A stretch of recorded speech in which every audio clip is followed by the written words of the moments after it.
Many times in our lives we tend to make choices that are not necessarily safe.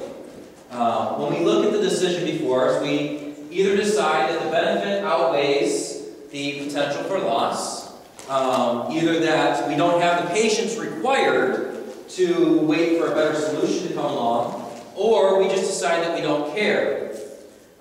This might be something simple, like maybe we're going up a ladder when there's no one home to take care of you if you fall, or to make sure that you're not falling and laying there for a while.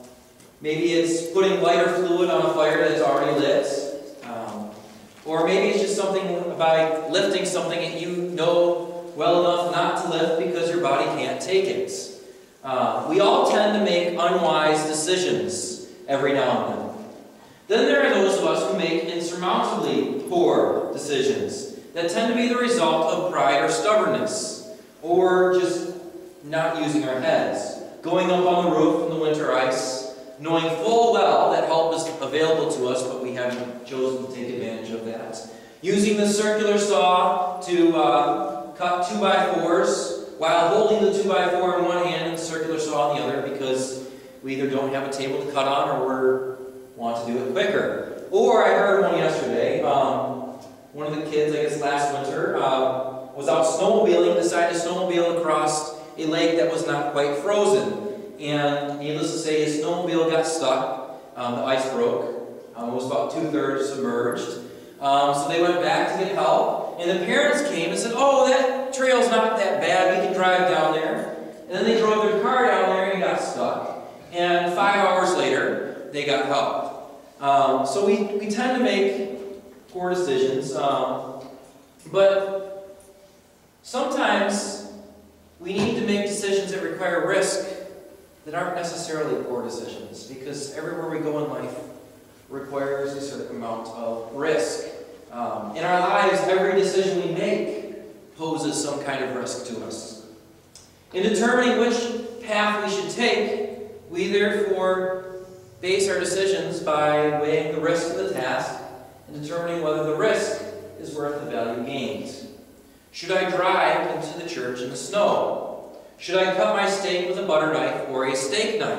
For those of us who are more clumsy, maybe we should use the butter knife. Sometimes we make choices simply for the entertainment value. Some might find it worth going into debt so that they can have a larger TV. I enjoy hockey quite a bit, but hockey is a contact sport with a pretty good possibility of injury. The game I refereed Friday night, the kid went into the wards and fractured his wrist. Then there are those thrill seekers who choose to bungee jump, hang glide, or skydive, none of which I am comfortable with. I figure the risk on all of those are higher than the potential for gain. But that does not mean that I have not sought thrill in potentially dangerous situations of my own. I told some of you of this story before, but while I was in Uganda for an internship with Rochester College, I went whitewater rafting in the Nile River. Now, the Nile River is considered one of the top 2 most dangerous rivers in the world to raft. Rafting is an extremely enjoyable activity. I really enjoy doing it. I'd done it before, didn't think anything of it. But you must enter the boat knowing full well. It's not working. Can you jump forward for me? You must enter the boat knowing full well that you are entering a river containing unimaginable power and potential. If you're thrown from your boat, the consequences may not be pleasant. So let's take a moment to use the analogy of whitewater rafting to stand for our choices in life. We choose to get in the boat. We don't have to get in the boat. We can take the choice that leaves us safe and sound on the shore. Such as the person who videotaped our rafting experience and how I was able to get pictures of this. I am actually on the boat there. They decided that whitewater rafting was not worth the risk and decided to stay on the shore. She chose that the risks of the rapids was not worth the joy she would take out of it. This meant for her that she must take a path that did not put her in the boat, but rather left her on the shore, waiting for most of the day while those in the boats went on their way. So, choose the safe option. She stood and waited. Chose the riskier option. Okay, there's always some sort of gain with the risk. It's just determining whether the risk is worth it. Unfortunately for us many times, the only way for us to get ahead or accomplish anything or something great, for us to go anywhere in our lives, is for us to take great risks. As the saying goes, with great risks there are great rewards. We've all probably in our lives taken great risks, and we'll probably have to take great risks with our lives later on. Now, this does not mean that we should always take the higher risk option, or even that we should take it most of the time. But it does mean that we must, at some point in our lives, take risks. We have to, unless we wish to be stuck where we are. And we have to realize that when we are stuck where we aren't just standing still, but we are moving backwards. If we take no risks in lives, we will not be able to maintain the status quo, but we will start moving backwards. Most of our life decisions are not about entertainment value. They're not about how much joy am I going to get out of this. Is it worth the chance of being pulled under the water to go whitewater rafting and get all that joy? But rather, most of our life choices have a lot more greater meaning behind them. Should I give my last $10 to that homeless man? Should I forgive? Should I confront? Should I go, stay, sleep, run, work, serve? Our every decision could be compared to, should I get into the boat or should I stay on the shore? What we're hoping for is to come out like this. You can go on to the next one. Becca, could you give me the next slide? What we're hoping for is, this is after the Boojigali Falls, is that this is where we'll end up after we've gone through the rapid. We'll get in the boat, we'll have our fun, we'll get through the rapid, and now we're on the other side safe and sound. Depending on the degree of risk involved, it may actually be, most times, that we come out the other side like that. I think in life, most times when we do take risks, more times than not, we do emerge safely on the other side. The problem, and this is what it makes difficult decisions so hard, is there is always a chance that we will come out like this. Go ahead, Becca. We are in the boat in there somewhere, and I'm in that boat. With every decision we make, there is a potential for disaster. We could end up being pulled under by our decision. They may not even be bad decisions. It might be a good decision. But a good decision that still has bad consequences. We can't fool ourselves into thinking that just because we made the right decision, everything is going to work out. Let's relate this a different way. Imagine yourselves in the place of Israel as they were captive in Egypt. They can either remain where they are and take zero risk, or they can follow God and step into this. Becca, could you jump forward for me? And they can walk into that. They can choose to remain in Egypt, where they have a home, they have food, they have shelter, they have their family, but they are slaves. Or they can step out and walk into this great expanse of the Red Sea as God parts the Red Sea before them. They can remain slaves with no meaning in life and no accomplishments, or they can follow the call of God, which has great risk and also great gain. If they stay in Egypt, they will continue to be slaves with no risk on their lives, doing the same thing every day. They can stand on the shore and not get in the boats. The other option is to leave your home behind, to follow God into that, and into the wilderness, into an occupied land, and into dangerous territory. Here in Oswego, though, we probably think of the parting of the Red Sea something more like this.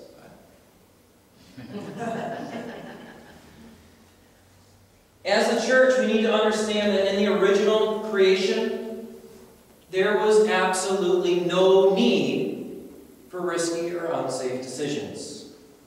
If creation had never fallen, if sin had never entered the world, then there would be no parting of the Red Sea. There would be no need for Israel to walk through the Red Sea with this wall of water on each side.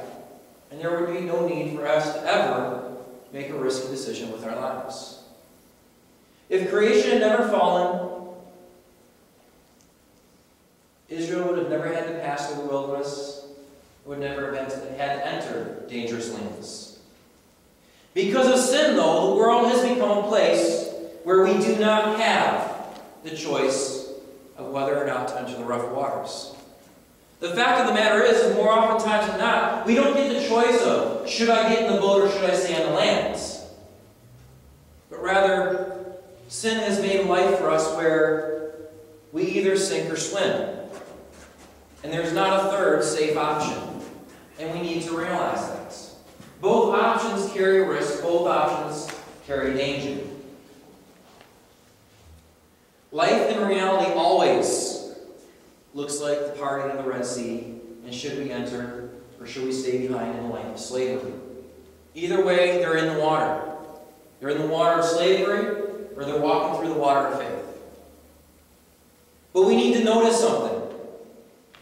Why is the Red Sea parted? How is it staying upright like that? As the world closes in around us, we need to realize that God is holding the floodwaters back. The waters don't just stand up like that. Now, for snow maybe, but the waters of the Red Sea don't just stand up like that. God's hand has to physically step in there and pull them back. As the world closes in around us, we need to realize that God is holding the floodwaters back. That does not mean that we're not going to get wet, though. But it does mean that while we are holding on to Him, we will not drown. Let's turn to Psalm chapter 124. I told you Ed's reading that last week inspired me. So we're going to reread it. Psalm 124.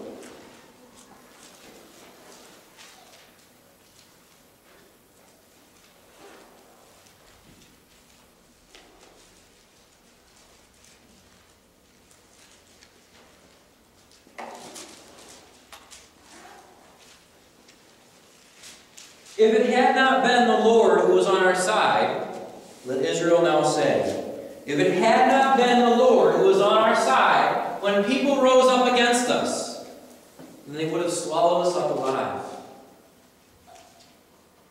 When their anger was kindled against us, then the flood would have swept us away. The torrent would have gone over us. Then over us would have gone the raging waters. Blessed be the Lord, who has not given us as prey to their teeth. We have escaped like a bird from the snare of the fowlers. The snare is broken, and we have escaped. Our help is in the name of the Lord, who made heaven and earth.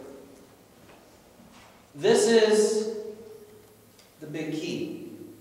If it had not been the Lord who was on our side, if it had not been the Lord who was on our side, then there is no way Israel could have ever made the choice to cross the Red Sea. The risk of crossing the Red Sea, the risk of stepping out in faith, would have been greater with less reward than the risk of staying behind in Egypt. But if it had not been for the Lord on their side, they couldn't have entered the land of Canaan. They couldn't have established a nation of their own.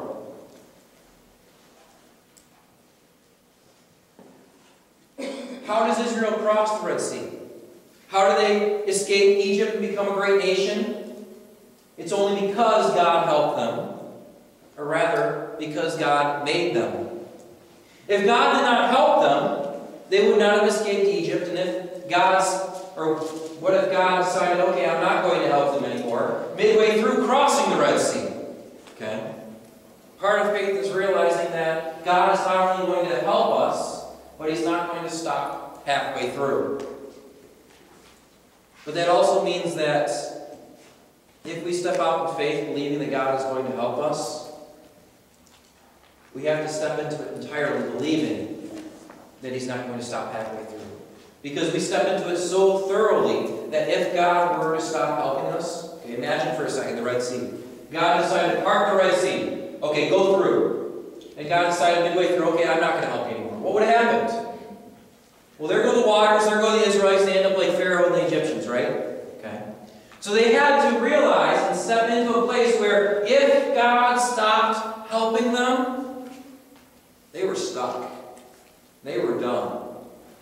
When we step out in faith, taking the risk to follow God, we need to step out in such a way that if God is not going to help us all the way through, we are going to fail miserably. Because God has promised us that He will be with us from beginning to end, and even in the middle.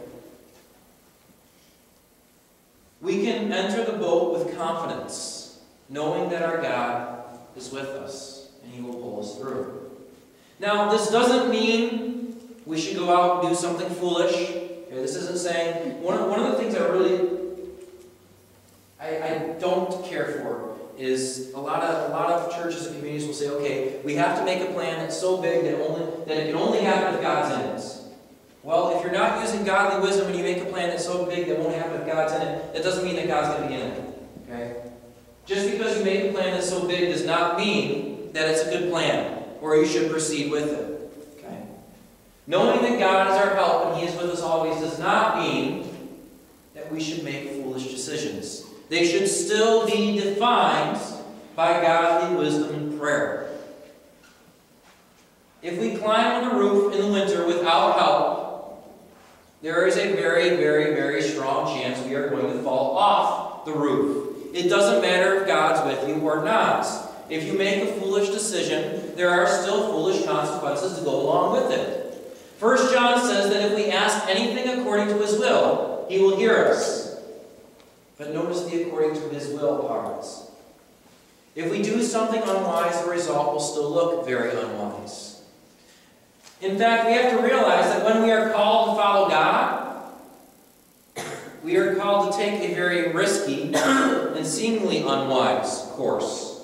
1 Corinthians tells us that the wisdom of God is foolishness to man. So doesn't it follow that if we are following the wisdom of God, it might seem a little foolish to us at first, right?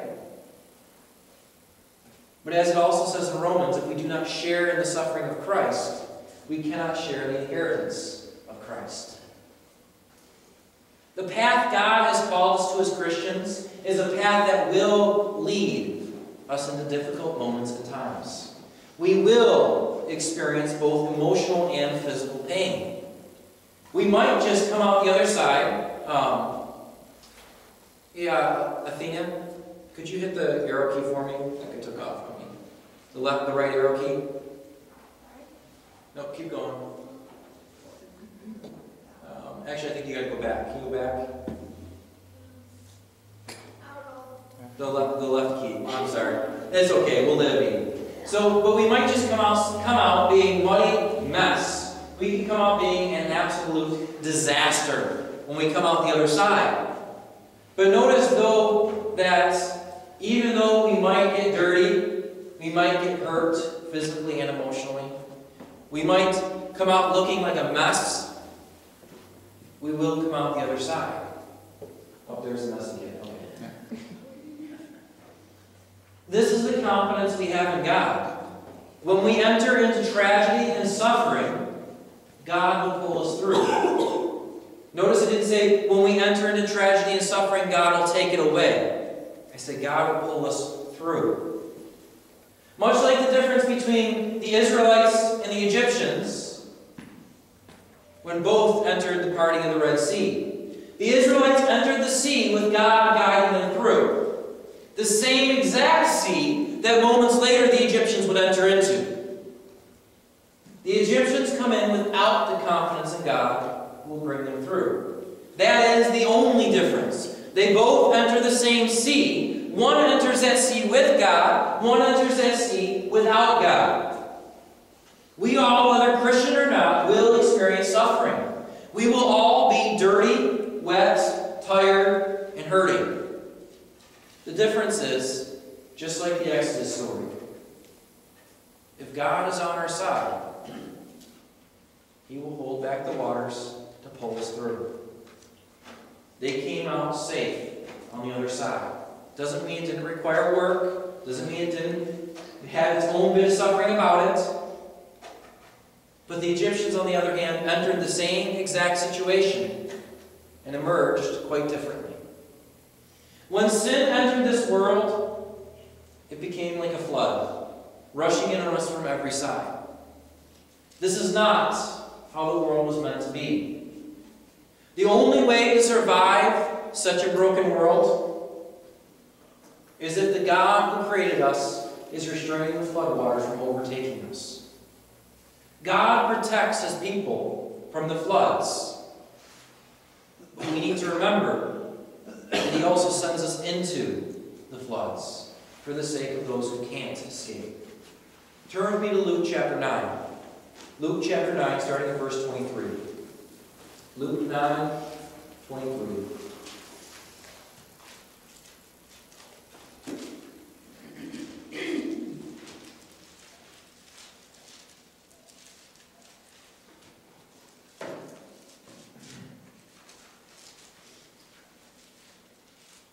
And He said to all, "If anyone would come after me, let him deny himself and take up his cross daily and follow me.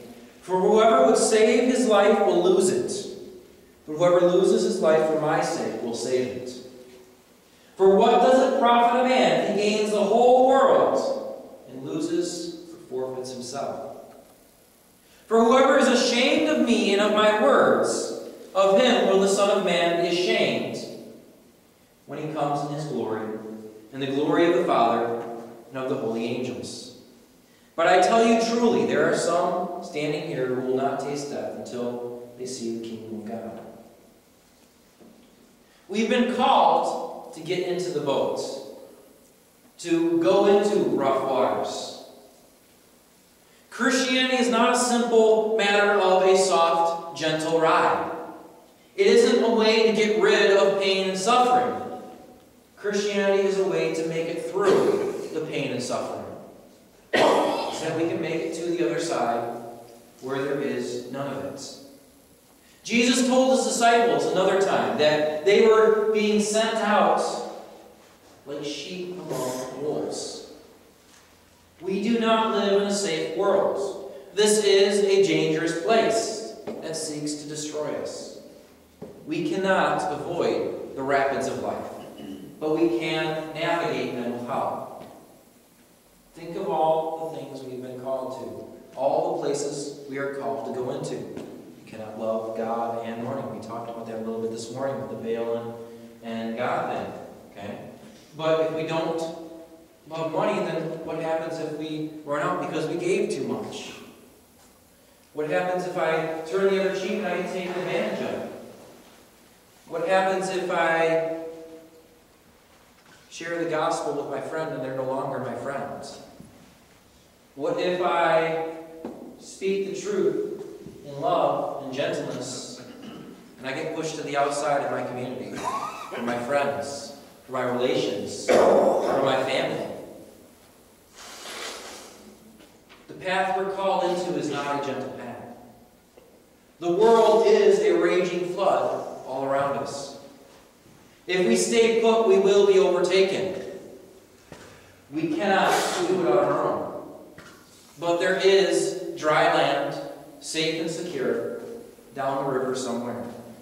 But the only way to get down the river to the safe dry land at the end is to get into the boat and to ride the rapids, to ride the rough waters, and to make it through the other side. This flood can be navigated, but only with the protection and guidance of our God and Father. If we are willing to trust Him, He will lead us into the rough waters and safely out the other side.